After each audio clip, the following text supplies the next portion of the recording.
Here we go!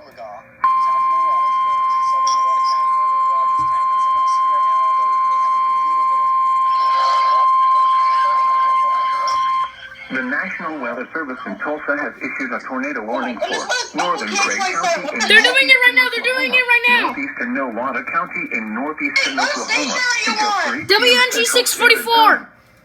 At 2:29 p.m. Central Standard Time, Yes! a severe thunderstorm capable of producing a tornado was located 7 miles east of South Coffeyville, moving east at 60 miles per hour. Expected hazards include tornado.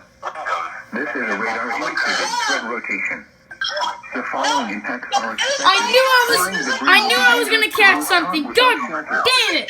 Mobile homes will be I knew I was gonna damaged or catch destroyed. something today, but I didn't expect it to be a tornado warning. Windows and vehicles will occur. Tree damage is likely. Locations in or near the path include hollow, take cover now.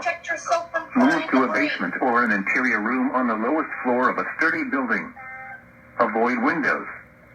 If you are outdoors, in a mobile home, or in a vehicle, move to the closest substantial shelter and protect yourself from flying debris.